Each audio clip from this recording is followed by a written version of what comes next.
Evangelho de Mateus, capítulo 13.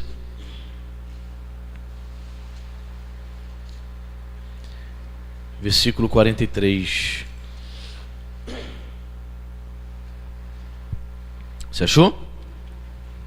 Diz assim a palavra, Mateus 13, 43. Então, os justos resplandecerão como o sol no reino de seu Pai. Quem tem ouvidos para ouvir, ouça. Temos aqui uma declaração escatológica do Senhor Jesus. Escatológica é um termo para se referir a uma profecia ou uma declaração de um evento futuro. O Senhor Jesus, ele declara aqui que os justos, os crentes, eles brilharão, eles resplandecerão como o sol no reino eterno. É interessante, irmãos, porque quando eu li esse versículo aqui, um fato muito ignorado pelos crentes da igreja moderna e por pregadores modernos, o fato de que um dia os crentes vão brilhar na eternidade. Nós vamos para o céu. Eu percebo que os crentes estão tão envolvidos com essa vida, com o materialismo. As igrejas pregam tanto sobre isso. Você tem que ser vencedor, você tem que ter riqueza, você tem que ser, tem que ter, que se esquecem de que um dia nós vamos resplandecer, de que um dia nós vamos brilhar no reino eterno. E esse termo resplandecer, brilhar, significa que nós, lá na eternidade, com Deus, no reino de Deus, nós teremos grande relevância. Hoje, nessa vida tão passageira, o crente mais insignificante para os homens, mais simples que ele seja, diz o texto, que na eternidade ele vai Eu já vi um adesivo num carro, vários carros, não sei se você já viu, o camarada coloca atrás assim: se a tua luz não brilha, não apague a minha. O que ele quer dizer ali? Não tem inveja de mim, trabalhe. Se você é um fracassado, corra atrás, procure melhorar a sua vida, procure obter sucesso naquilo que você faz. Então esse termo brilhar, resplandecer, significa termos grande relevância. Então, queridos, não sei o que você pensa da sua vida cristã. Talvez você ache: pastor, eu sou tão irrelevante aqui nessa terra, não sou ninguém, eu não sou famoso, ninguém me conhece, nem na minha rua as pessoas me conhecem. Cara, eu quero nessa manhã dizer para você que você é importante sim para Deus, amém? E que você vai resplandecer, a tua luz vai brilhar sim na eternidade, amém, querido? É um fato tão ignorado.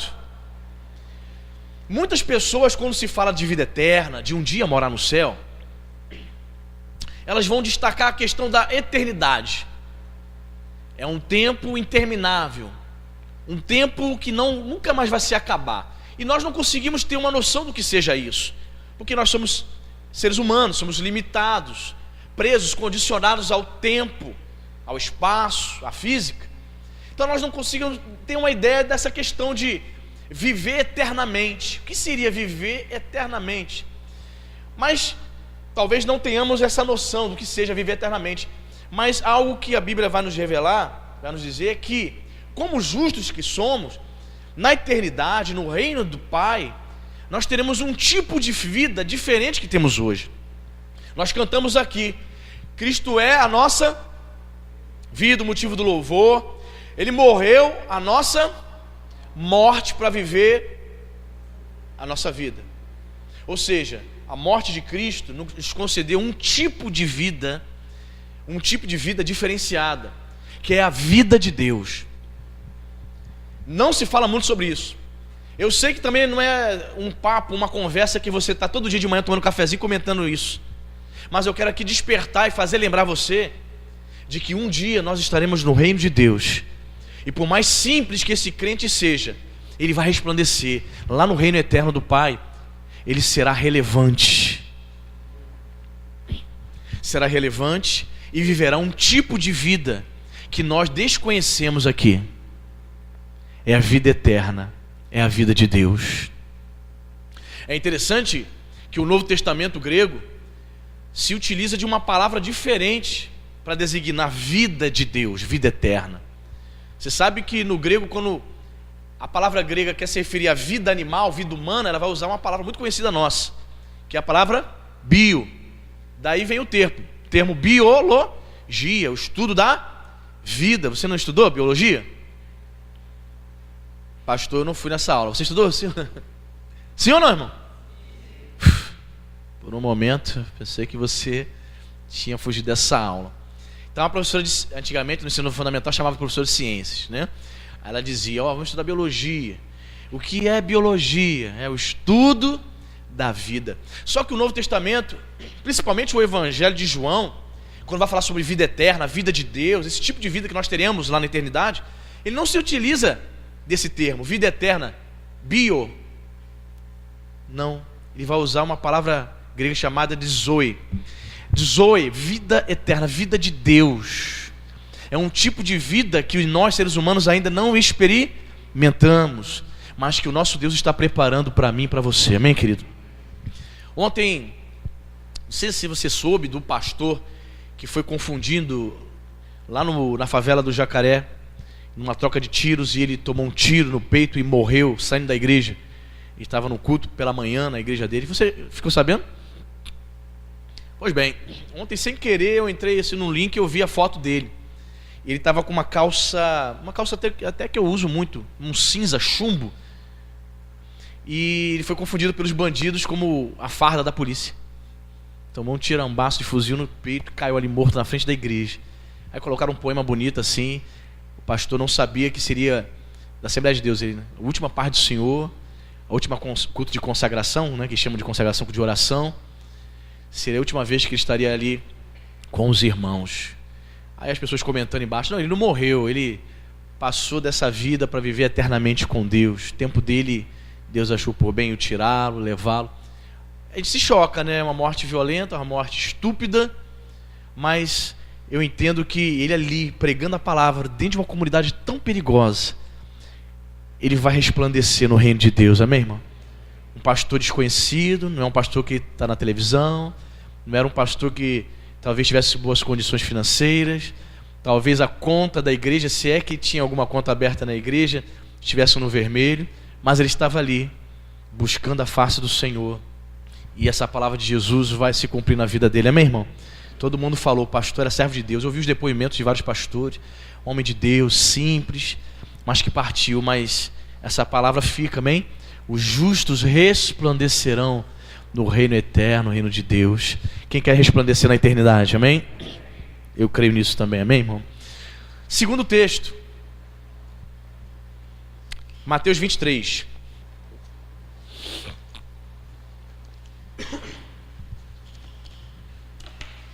Mateus 23, versículo 28.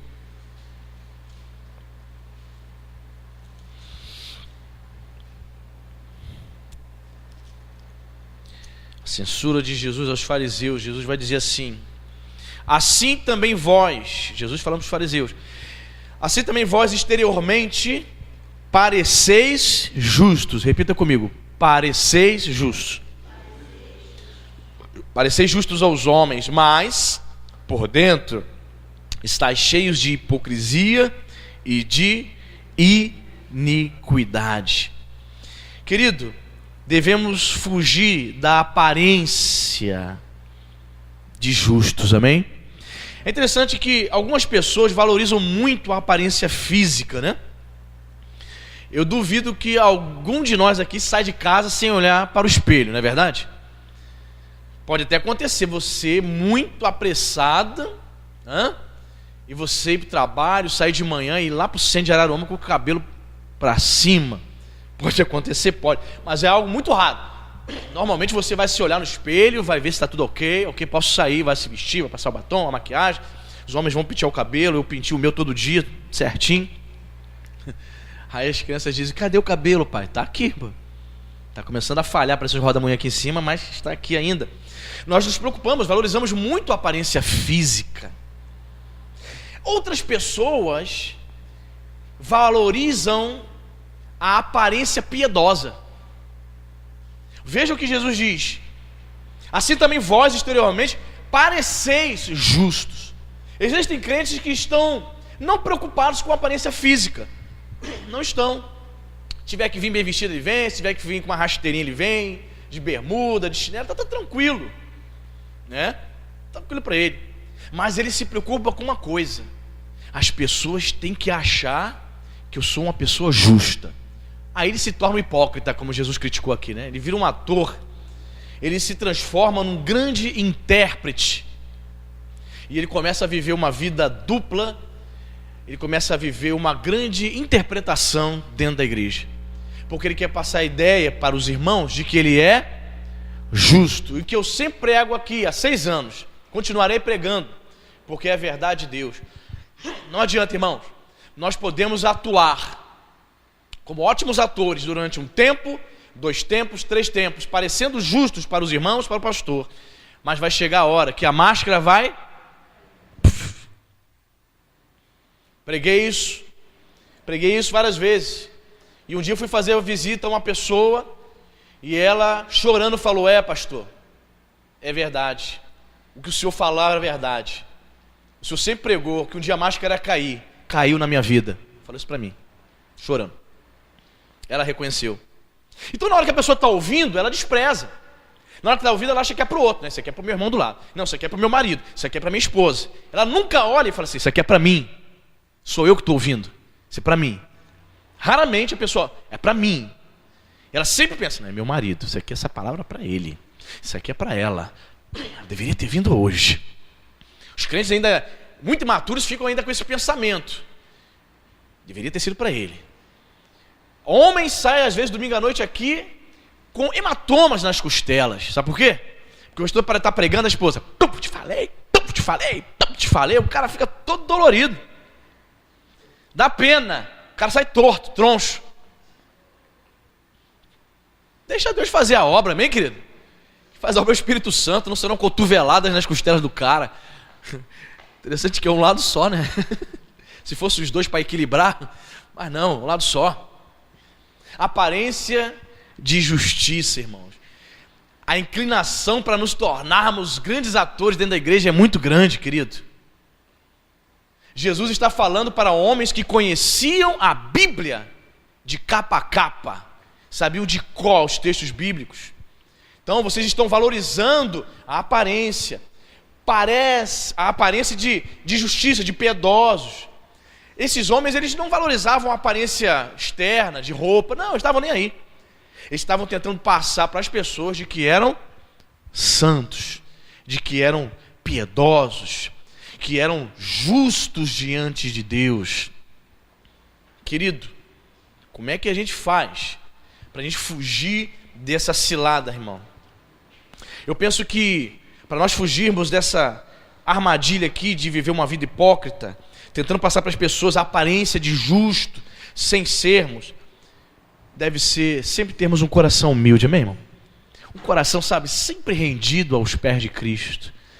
Um coração, por mais que você seja bom, por mais que você seja, olha, você é muito bom, você é uma pessoa maravilhosa, sempre se considere um servo inútil. Porque Jesus vai dizer isso. Vocês são servos inúteis porque fazem apenas o que eu vos mando. Então, quando nós estamos louvando, adorando, aqui nesta manhã, ouvindo a palavra, Jesus ainda nos chama de servos inúteis, porque é a obrigação nossa. Então, querido, quando você, veja bem, a cilada, quando você começa a achar que é Deus que está precisando do teu louvor, olha o que eu estou falando, hein? Quando você começa a achar que Deus que precisa de você, você está trilhando um caminho muito ruim. Um caminho do orgulho, um caminho quase que sem volta. Haja vista Satanás. Percebe? Não, eu vou na igreja hoje porque Deus precisa de mim. Tem crentes que vivem isso. Eles aparentam piedade, aparência de justo. Mas na cabeça dele, a declaração dele é: Deus é que precisa de mim. O pastor é que precisa da minha presença aqui. Querido, eu quero dizer para você, eu e você que necessitamos da graça e misericórdia de Deus, irmão. Sem Deus nós não somos nada. Paulo vai dizer: esse vaso de barro aqui, a excelência toda é de Deus, em vasos de barro. E naquela época, nos tempos bíblicos, haviam vários tipos de vasos. Na casa de pessoas de posses, haviam vasos de prata, de bronze e de ouro. Somente na casa de pobres é que haviam vasos de barro. Paulo não se coloca nem como vaso de bronze. Ele vai dizer: a excelência e o poder de Deus está em vaso de barro. Veja, e Paulo era pouca coisa, irmão? Não era pouca coisa não, hein? Um homem poliglota, um doutor em teologia, um rabino que estudou aos pés de Gamaliel, um cara estudado, um homem preparado, capacitado. Mas ele diz: o poder de Deus está em vaso de barro. Paulo sempre se colocou no lugar dele, sempre procurou ser humilde, sempre procurou abaixar a bola. Aqueles que querem aparentar piedade, eles aparentam, mas no fundo, dentro do coração, o discurso é: Deus é que precisa de mim, pastor é que precisa de mim.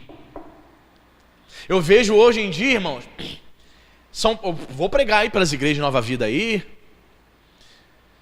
percebo que os pastores que não têm o privilégio de tocar um instrumento, estão nas mãos de alguns ministérios de louvor. Pastor precisa, igreja grande, 150, 200 membros, está na mão de meia dúzia que tem uma habilidade, um talento. Como assim, pastor? Eles querem fazer o que querem, não quer estudar, não quer vir orar, mas quer tocar de noite, quer cantar, porque pensa que é artista, não quer se submeter ao pastor. Aí o pastor não sabe pegar um violão para tocar, coitado, fica na mão desses camaradas que se acham artistas. Estão ministrando louvor, tu não percebe unção nenhuma, tu não sente nada, tu não percebe a presença de Deus ali quando ele está ministrando louvor. Claro, pensa que é artista, tem aparência de piedade, aparência de justo, mas no fundo ele diz assim: pastor é que precisa de mim, pastor é que precisa do meu dízimo. Se eu não der dízimo, ele não paga as contas da igreja. Então temos vários crentes assim, hipócritas, dentro da igreja. Ele acha que está prestando um favor para Deus. Não estamos prestando favor para Deus, irmãos. Deus não precisa de mim nem de você, nós é que precisamos dele, irmãos. Vamos abaixar a bola. Se eu morrer hoje, em uma semana, acho que o bispo já arrumou outra pessoa a botar aqui, sim ou não? Eu não sou insubstituível. Outra pessoa totalmente diferente do pastor antes. Alguns vão sair porque se converteram aqui através da minha pregação, não vão se adaptar a outra pessoa. Acontece sempre. Mas eu não sou insubstituível. Ninguém aqui é. Isso é para nós aprender.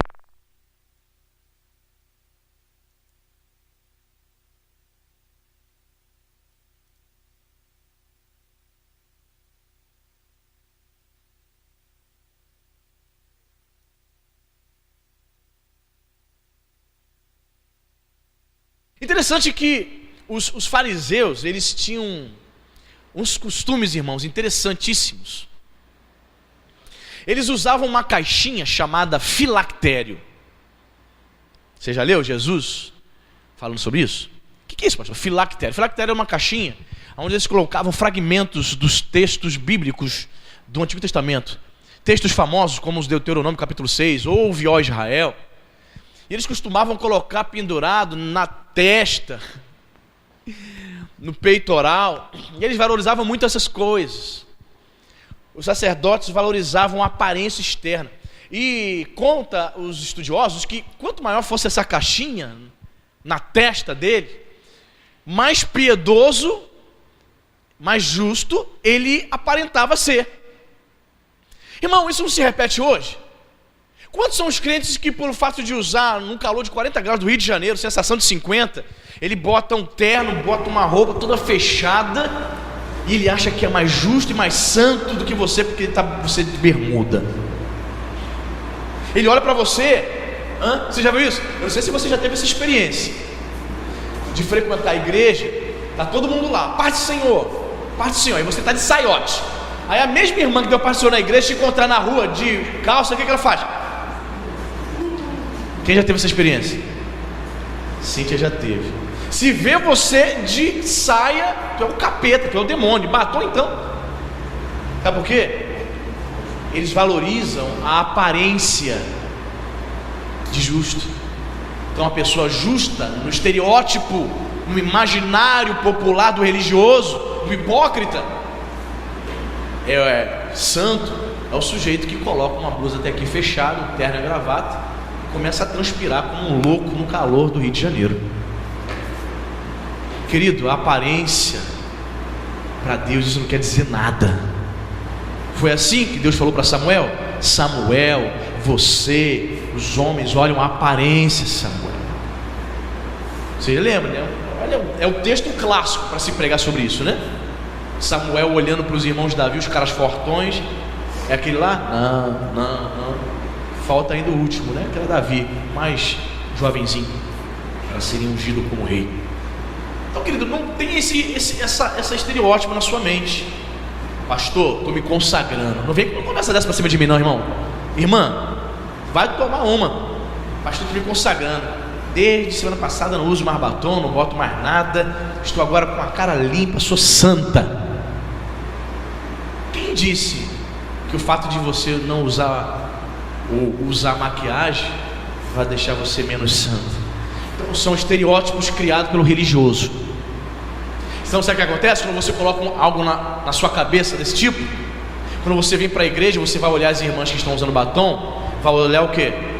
Com um olhar de superioridade. Você vai achar que é mais espiritual. É aí que começa o isolamento do fariseu, do hipócrita, se achando mais espiritual que o outro. Cuidado, irmão. Cuidado para não tentar sempre passar a ideia de que você é muito justo, muito santo. A gente lá em Lafayette nós brincávamos, né? Estava conversando assim no pátio, um assunto qualquer. Aí quando chegava um diácono, chegava o bispo Volney, daqui a pouco os irmãos estava falando sobre futebol, então o jogo, não sei o que, chegava um irmão, então como o apóstolo Paulo dizia e tal. Não é assim, irmão? Era uma brincadeira, mas muitas vezes queremos passar essa ideia, a aparência de nós sermos justos. Assim também vós exteriormente pareceis justos aos homens, mas por dentro está cheio de hipocrisia e de iniquidade. Era assim os fariseus. Outro texto, Marcos, Evangelho de Marcos, João Marcos, capítulo 2, versículo 17.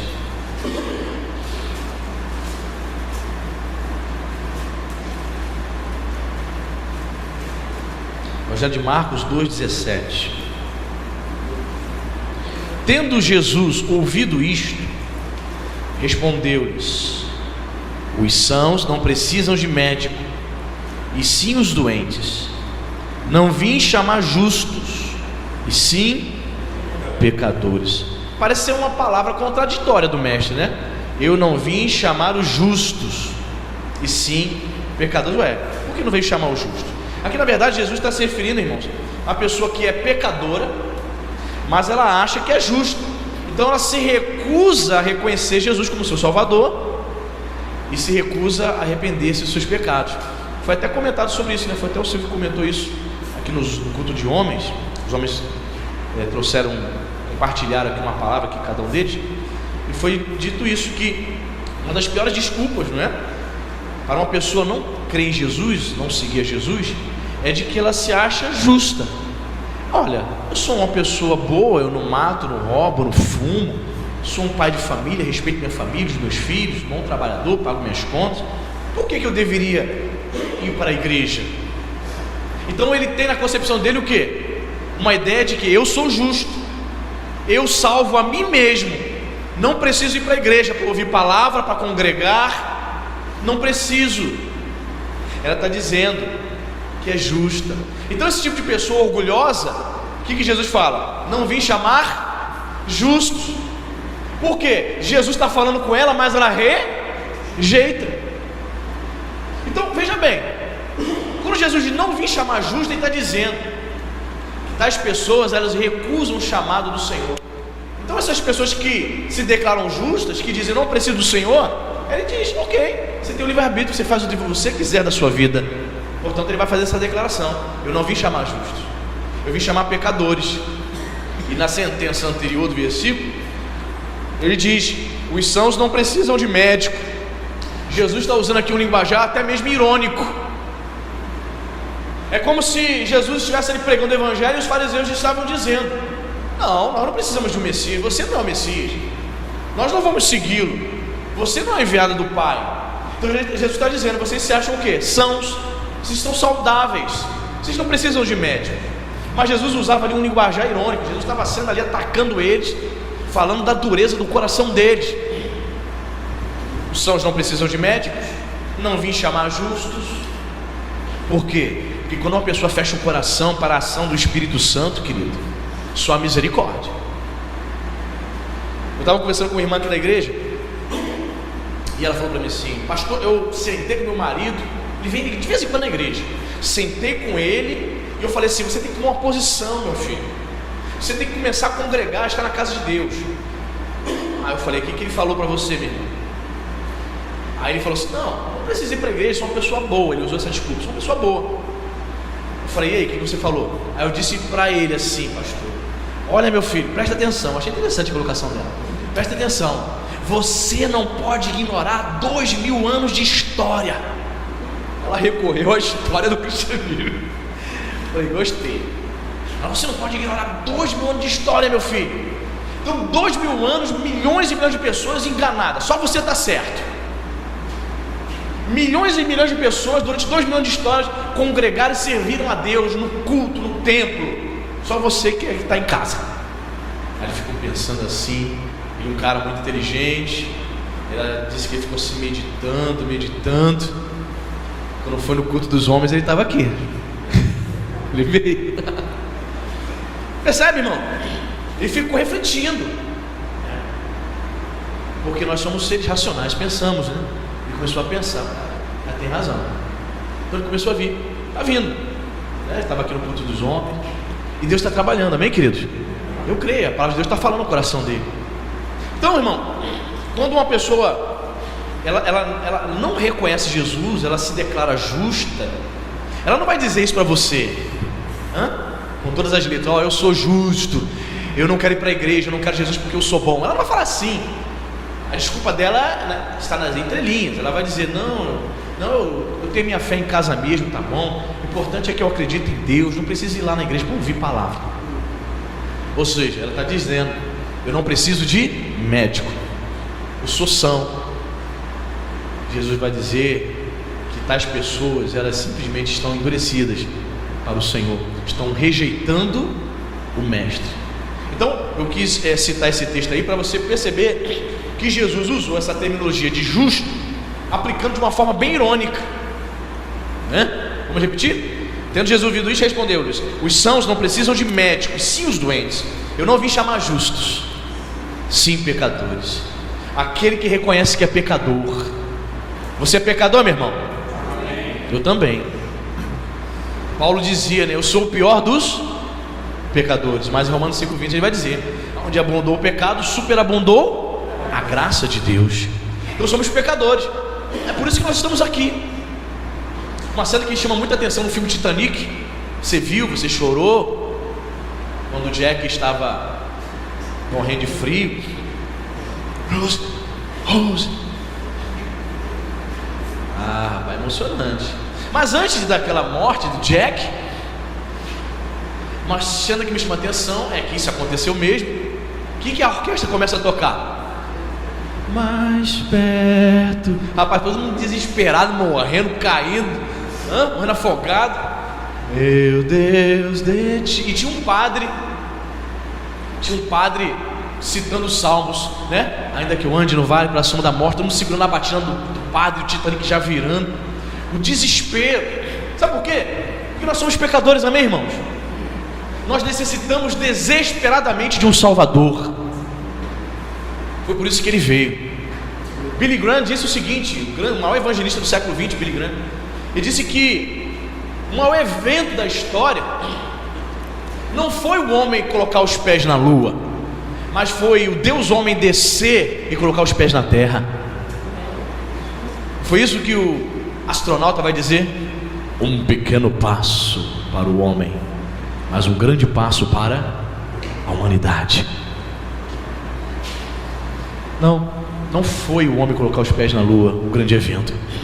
O grande evento da humanidade, gostei dessa frase do Billy Graham, o grande evento da humanidade foi Deus homem colocar os pés na terra, se fazer semelhante a nós, passar pelas mesmas necessidades, morrer na cruz e ressuscitar por nós. Amém, irmão? Ele veio chamar pecadores, e nós somos pecadores. Amém, irmão? Quarto texto, Hebreus 11. Epístola aos Hebreus, ou aos judeus.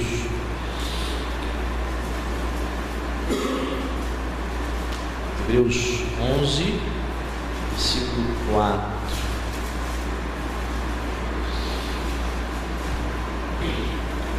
Hebreus 11, 4. Você achou? Amém.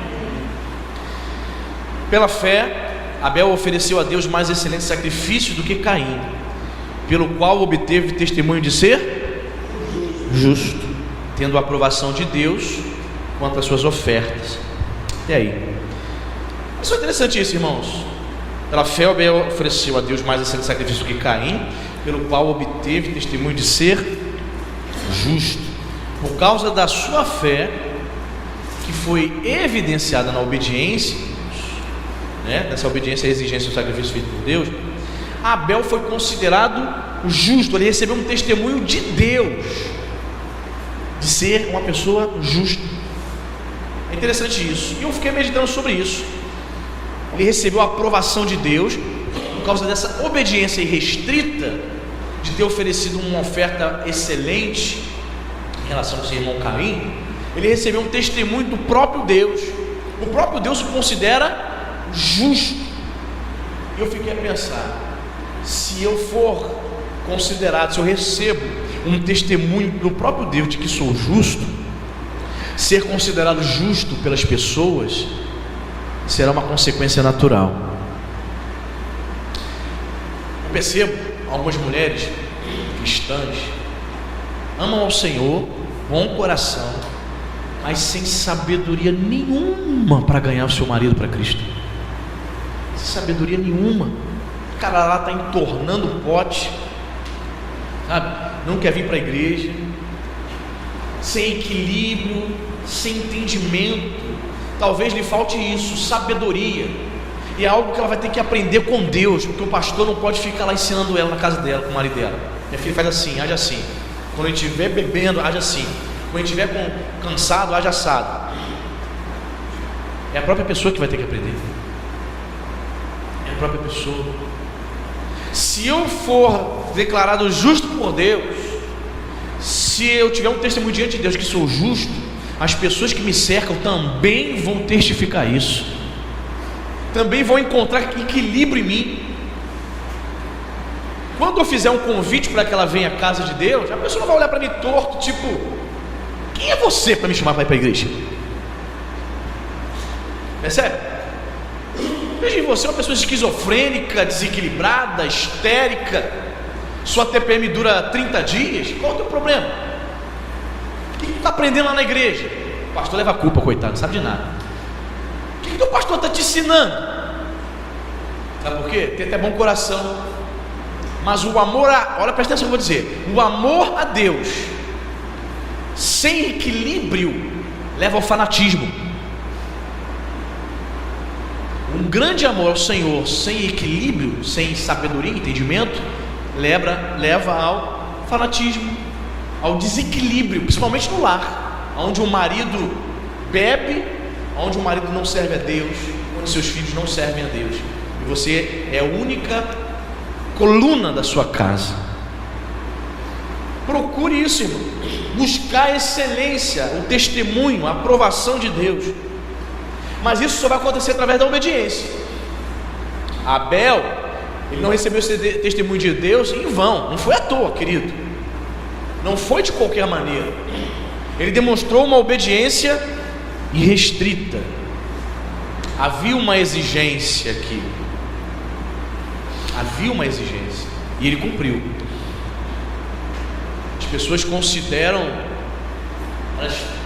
elas acham que a graça de Deus, presta atenção nisso, a graça de Deus libera ela para viver a vida cristã do jeito dela.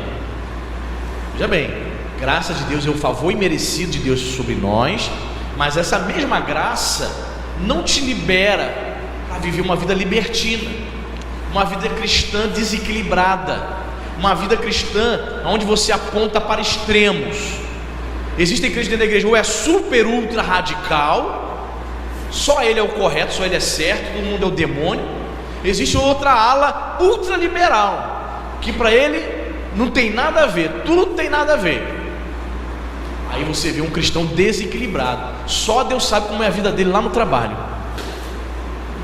Ele não consegue, o testemunho dele não traz ninguém para Cristo. Por quê? Porque não buscou a aprovação, não buscou o testemunho de Deus. Então o testemunho dos homens é pífio. Não sei, irmãos, eu fico a pensar sobre isso, sabe? O homem, o indivíduo vem para a igreja e ele se torna pior. Isso tem alguma coisa errada. Vou repetir. O homem entra na igreja e ao invés dele melhorar como pessoa, como ser humano, ao invés dele se tornar semelhante a Deus, ele se torna pior. Alguma coisa está errada. Muitas vezes a pessoa tem problemas psicológicos e psiquiátricos e ela não procura ajuda, porque ela diz assim: Deus vai curar. Só que por alguma razão na vida dela, naquela situação, Deus não cura. Então ela fica dentro da igreja, problemática, bipolar, esquizofrênica. Sabia? Tem crente que está nessa, não procura ajuda, não procura um médico. Então a vida cristã dela, desequilíbrio total, por causa desse problema. Aí acontece o que o rapaz estava conversando comigo. Ele trabalhou de vigilante dentro do Pinel, hospital de maluco psiquiátrico lá de Botafogo. Ele falou: de 10 pessoas, 6 que estão lá dentro do Pinel frequentavam igrejas evangélicas. Opa, o que é isso? Então quer dizer aqui que se aqui tem 20 pessoas, 4, 5, 10 vai ficar doido? Que isso? Mas é um fato. Ele constatou isso. Isso eu já tinha ouvido falar há muitos anos. Eu só quis testificar. Ele realmente, eu trabalhei lá 2 anos. Eu pedi para me transferir de lá, porque eu que estava ficando maluco. Eu trabalhando lá, tinha que ficar segurando os doidos, e me mordiam. Os doidos me evangelizavam, falavam: morrer agora, tu vai para onde, rapaz? Tem certeza que você vai para o céu? No dia seguinte ele falou: eu tô pensando que você falou comigo ontem. Te conheço. É doido, esquizofrênico, problema psiquiátrico. Então tais pessoas muitas vezes não se percebe isso, né? Raramente se percebe isso. Pessoas com problemas psicológicos, bipolar, pessoas com problemas psiquiátricos, ninguém percebe para encaminhar, ninguém. Aí começa a surtar no trabalho, começa a surtar dentro da igreja. Não é carnalidade, não é porque ela está sendo usada pelo demônio, não, porque ela é doente. Meu irmão falou que trabalhou de fiscal de caixa do supermercado Guanabara. Em dezembro e aniversário, mês de aniversário do Guanabara, você sabe que, você já viu na internet, você já recebeu o WhatsApp, o Facebook, o vídeo das pessoas entrando dentro do Guanabara. O que acontece? Já recebeu já? Nunca viu, não? Você já viu? É tapa, é soco, hein? Me dá essa caixa de sabão em pó, R$2 é minha. Caixa de sabão em pó é R$7, R$8, promoção R$2,99. Só se mata, né? E ele falou, mês de dezembro, 6 horas da manhã, ele falava para mim: 6 horas da manhã eu estava no mercado, saía de lá 1 hora da manhã, sem folga. As meninas do caixa já estavam surtando. Tinha meninas que chegavam assim um horário que elas jogavam as compras dos clientes para o alto e faziam assim: socorro! começava a chorar. Eu quero ir embora, eu quero ir embora, eu quero ir embora. Duvido não, irmão, acho que até eu também surtava. Imagina, você ali de 8 horas da manhã até meia-noite passando compra.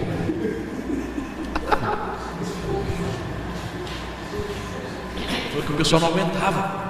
Meu irmão morando em Caxias e Guanabara de Padre Miguel. Ele fala, rapaz, eu não sei como chegava em casa 1 hora da manhã, os ônibus já tinham parado de rodar, e 5 horas estava de pé para estar lá de novo 6h30 da manhã. Dezembro, toda uma loucura, um monte de gente pede conta, as meninas surtam no caixa, nego desmaia. Loucura subhumana, né? Porque a pressão muitas vezes atinge o psicológico também. Mas eu penso o seguinte: uma pessoa que busca ser justa, busca o testemunho de Deus, o equilíbrio, querido, ela não vai sair daqui da igreja por pneu, não, irmão. Não vai, irmão. Porque a palavra de Deus não falha. Deus nos chamou para a liberdade. Deus nos chamou para a liberdade. Deus não te chamou para surtar diante das pressões da vida, não, mas para confiar a Ele todas as suas demandas, porque Ele cuida de nós. Às vezes o crente surda por conta disso, ele não acredita que Deus pode cuidar dele. Primeira adversidade, ele entra em desespero, bate o desespero. Porque o desespero é o quê? É um sinônimo da incredulidade. Quando você bate o desespero, pastor, não sei o que fazer, é porque a incredulidade tomou conta, a fé foi para a lama, está lá embaixo.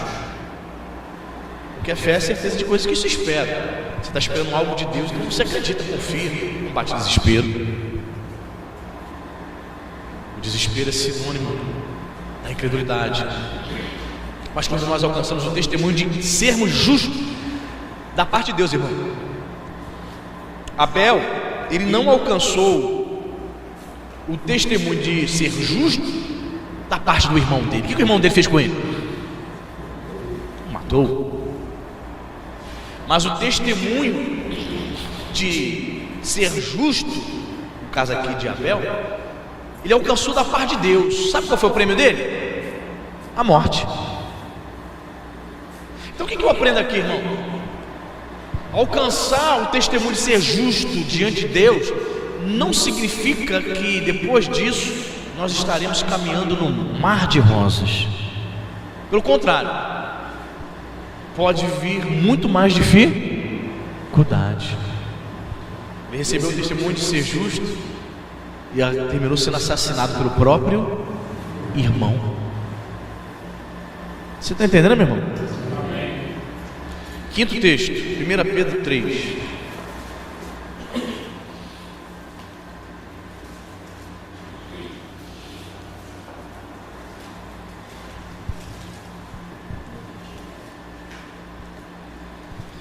Pedro 3, versículo 12.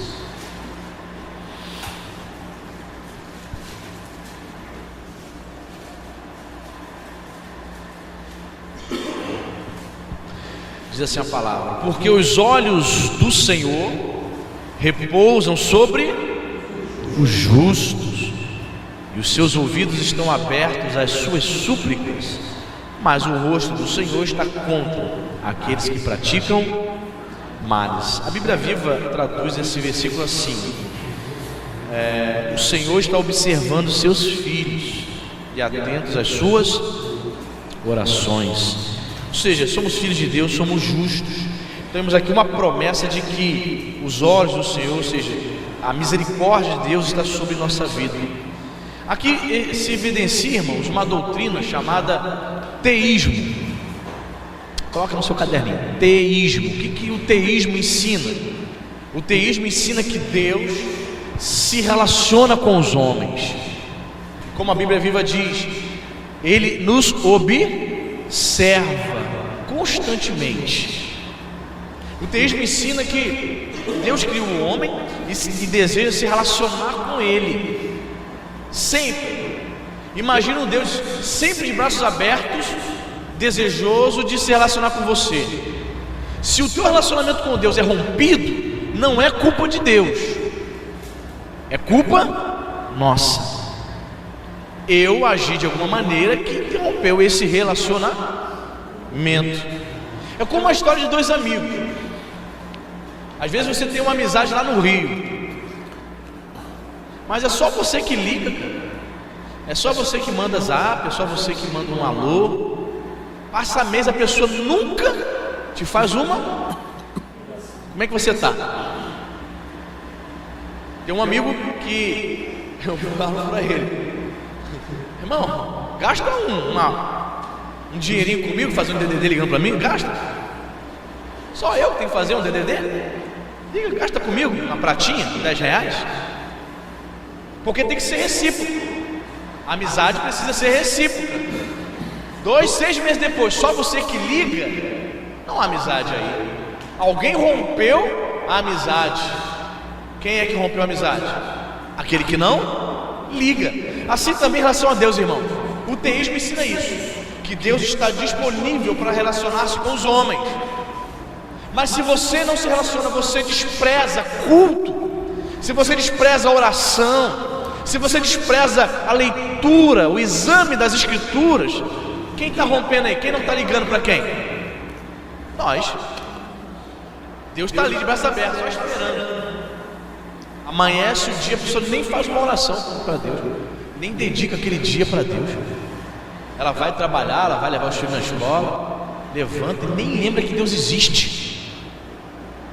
E Deus está ali. Vai falar comigo hoje não? Ei, é só meio-dia. Faz nenhuma oração básica não, filho.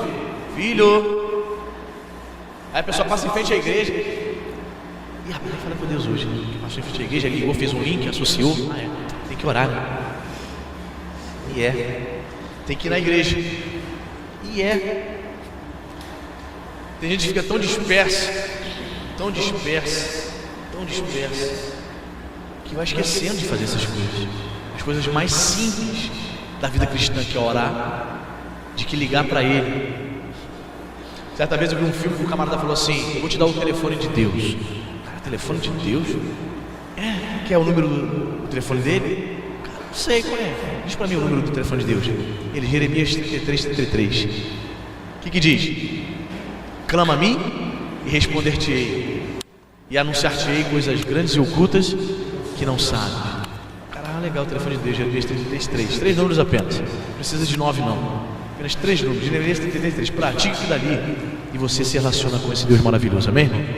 Os olhos do Senhor repousam, estão sobre o justo. No original grego é isso, está sobre nossas vidas, amém, irmão? Outro texto aqui muito interessante, muito forte, Apocalipse 22.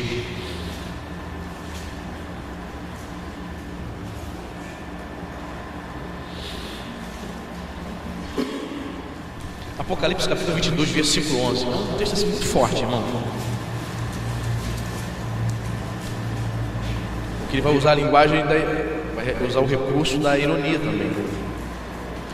22:11 diz assim, Apocalipse: continue o injusto fazendo, continue o imundo ainda sendo, o justo continue na prática e o santo continue a santificar-se. Aqui, o justo continue na prática repita comigo, prática, não teoria.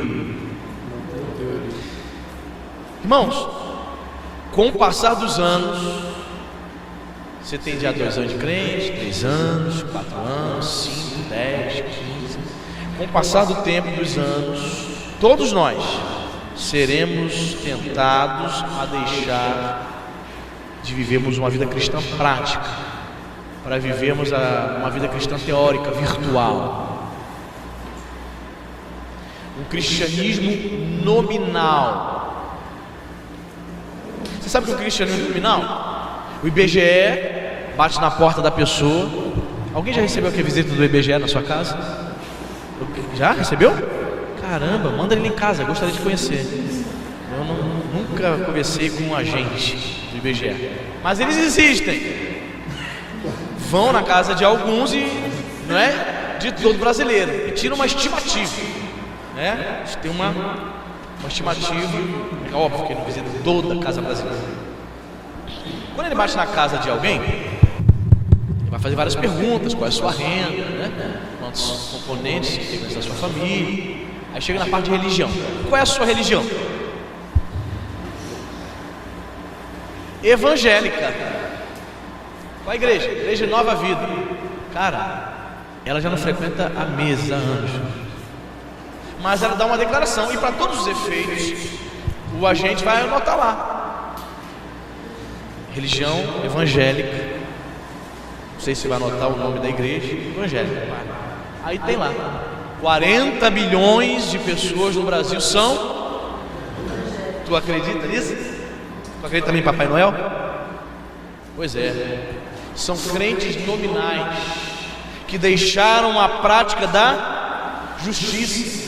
E no último capítulo da Bíblia temos essa advertência: continue o justo na prática da justiça, porque você vai ser tentado a não praticar mais nada do que o pastor está pregando. Você vai ser tentado a ser um crente nominal. Mal está na igreja e diz que é crente. Você será tentado a ser um crente teórico. Existe um teólogo muito famoso, alemão, teólogo e filósofo. O cara deve ter uns 15 doutorados, irmão. Paul Tillich, muito estudado nas academias de teologia. Tem uma teologia sistemática. Ele fez uma declaração assim preocupante. Depois de muito estudar teologia, não estou dizendo que estudar teologia é ruim. Isso foi um pensamento, uma conclusão equivocada que ele chegou, tá? Depois de tantos doutorados em filosofia e teologia, ele diz o seguinte: que ele chega à conclusão de que não há necessidade do crente orar mais. Já é um cara, um mestre, professor de teologia do Chico. Ele chegou a essa conclusão: não tem mais necessidade do crente orar, não. O crente tem que só refletir, meditar. Irmãos, nada substitui a oração na vida do crente para que ele possa ter relacionamento com Deus, irmão. Nada. Pastor, eu gosto muito de ler a Bíblia. Eu leio mais ou menos 1 hora por dia. Somente a leitura não pode substituir a oração. Você lê, Deus fala contigo. Na oração você fala com Deus. Pode substituir, tem que equilibrar leitura da palavra e oração. Paul Tillich chega a essa conclusão de que o crente não precisa orar, depois de 15 doutorados de filosofia. Esse é o problema. Nós não podemos nos perder no emaranhado de ideias e nos esquecermos das coisas mais simples e mais básicas. Gosto muito de estudar, eu quero estudar mais e mais. Está falando com o Fábio agora: quero estudar. Mas eu não posso desprezar o básico. É por isso que Paulo vai dizer lá em 2 Coríntios, escrevendo para essa igreja, ele vai dizer: olha, eu tenho um receio, tenho um medo. Olha Paulo falando: tenho medo, não medo.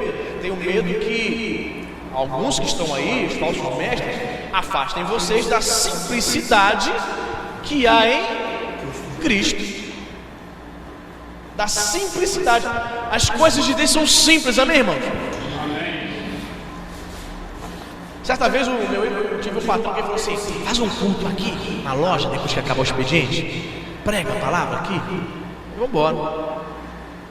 Aí fechamos a loja, aí ficam os funcionários. Aí eu falei assim: irmãos, as coisas de Deus são simples, vamos sentar aqui. Aí nos sentamos, fizemos assim uma roda, coisa bem informal. Um sentou numa caixa de som, tal. Cantamos um louvor, 3 louvores. Eu trouxe uma palavra bem simples. Nem lembro que eu preguei, isso aqui foi Romanos. Uma palavra bem simples. Aí ele ficou assim, eu senti que ele ficou meio decepcionado, o patrão. Por quê? Sabe o que ele queria? Ele gostava dos camaradas que chegavam lá: terra! Deus está me mostrando que essa loja vai prosperar. Ele gostava disso. Então a palavra de Deus, na simplicidade que foi ministrada, ele não gostou. Teve poder esse negócio. Irmãos, muita gente vai para o inferno porque está querendo complicar a simplicidade que há na pregação do Evangelho. A vida cristã continua sendo isso: amar a Deus, orar, jejuar, congregar, ter comunhão com os irmãos, ter o amor, limpar o coração do ódio, da mágoa, do ressentimento, fazer a obra de Deus, pregar o Evangelho, porque a Bíblia diz que quão formosos são os pés daqueles que anunciam o Evangelho. Então os meus pés são formosos. Você está pregando a palavra de Deus? Então você considera por Deus uma pessoa formosa. Seus pés são formosos, porque eles caminham para pregar a palavra viva, a palavra que salva. Eu posso dizer, irmãos, com todas as letras, o meu chamado é mais importante que o chamado de um cirurgião médico. Sabe por quê? Porque o médico cuida do seu corpo, da sua carne. Eu cuido da tua alma. A mensagem que eu trago, a mensagem do Evangelho, trata das coisas eternas. Um advogado, ele cuida de quê? Um advogado. Você sai de uma empresa, a empresa não depositou fundo de garantia, você aciona a empresa, ele vai lá, batalha, trabalha para ganhar a tua causa. Ok, tu ganhou a causa, 30% do advogado, pegou 2 pontos, botou no bolso, vai ali para Casa Bahia, compra um negocinho e acabou. Mas o pastor continuará trazendo até o fim da vida a mensagem de vida eterna. Você já ouviu a declaração do Billy Graham? Outra declaração fantástica, né? Perguntaram: o senhor é tão famoso, foi o primeiro televangelista. Você sabe qual foi o primeiro pastor a aparecer na televisão em preto e branco, com cabelinho de gel partido de lado? Billy Graham, 1953, dos Estados Unidos. E ele, nas figuras mais proeminentes dos Estados Unidos, o pastor mais conhecido dos Estados Unidos e de credibilidade e respeitado, o repórter perguntou para ele: o senhor não quer deixar de ser pastor para se candidatar à presidência dos Estados Unidos? Aí ele: poderia eu rebaixar-me a tanto? Eu continuarei sendo ministro do Evangelho do meu Senhor Jesus. Caramba, hein? Eu não posso me rebaixar tanto, querido repórter. Eu continuarei pregando o Evangelho. Sou embaixador de Cristo. Então, quando o camarada tem uma certeza, é errado ser presidente dos Estados Unidos? Não. Mas ele entendeu que não poderia deixar de pregar o Evangelho para ser o homem mais poderoso do mundo. Billy Graham está vivo, 95, 96 anos, irmãos. Ainda prega, porque a Bíblia diz, esse é um homem, irmãos, que vive a palavra. Sabe por quê? Porque a Bíblia fala, Davi vai dizer, né? Ainda na velhice darão frutos. Já perguntei isso aqui, mas eu vou perguntar de novo. Você quer chegar bem velhinho dando fruto, irmão? De bengala não, né? Não? De bengala? Se for da vontade de Deus. Ah, se for da vontade de Deus, tu pega mais bengala. Ok. O importante é chegar, né? A velhice dando fruto. Bengala, caminhando, deitado, não se importa. Mas veja, irmão. Irmãos, é outra coisa também que eu creio piamente, querido. Que quando somos fiéis a Deus, ei, tu chega a 80, 90 e não fica esclerosado não, irmão. Fica não. Não fica. Não fica. Você vê Davi morrendo com 70 anos esclerosado, falando coisa com coisa. Qual foi a palavra que ele deixou para Salomão? Salomão, ser homem, rapaz. 70 anos. Estava surtando, estava esclerosado, servindo a Deus. Eu creio, irmãos, piamente, que nós podemos chegar a 80, 90 anos lúcidos, servindo a Deus, dando fruto para a glória de Deus, irmão. Mas devemos continuar na prática da justiça. Justo, continue. Não para, meu irmão. O diabo quer te parar, não quer? Eu sei que ele quer, mas Deus levantou aqui para dizer para você não parar, para você continuar, para você perseverar. Os que perseverarem até o fim serão salvos. Tem um discurso de Jesus vai dizer que a alma de algumas pessoas são conquistadas através da paciência. Temos que ter paciência, até mesmo para ganhar nossas próprias almas. Tem muita gente impaciente na igreja, muita gente precipitada, quer fazer um monte de coisa acelerada, ela não senta para refletir, para definir, toma atitudes o tempo todo impensada, e depois vem fazer gabinete com o pastor, toda enrolada, problemática. Por quê? Porque é uma pessoa que não tem paciência para ouvir a voz de Deus. Estava falando sobre isso quinta-feira, né? Ouvir a voz de Deus, não tem paciência. Ouvir a voz do Senhor. E nessa que não ouve a voz de Deus, o que ele faz? Ele deixa de praticar. Continue. A prática da justiça tem que ter uma continuidade.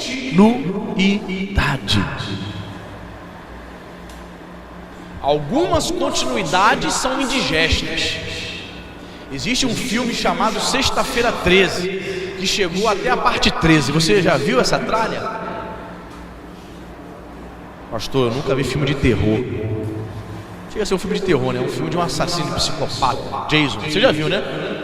E me lembro que nos anos 80 era adolescente, era a febre do momento. Os coleguinhas da escola, lembra disso, irmão? Só eu que vi esse texto. Tu lembra disso? Tu lembra? Jason, que era parceiro do Fred Krueger, né? Halloween, esses filmes clássicos dos anos 80. Eu me lembro, quando dava em tela quente, nesta segunda-feira em tela quente, Sexta-feira 13, parte 7. Rapaz, era uma euforia na escola. Ó, vai dar a parte 7, ele nunca morre, hein? Sempre ressuscita, sempre volta. E chega, irmão. Eu nunca vi tudo, mas chega até a Sexta-feira 13, parte 13. Foram 13 filmes. São continuidades que para nada servem, inúteis. Mas continuar praticando a justiça é uma continuidade útil que nos levará à vida eterna ao reino de Deus. Amém? Para a glória do Senhor, em nome de Jesus.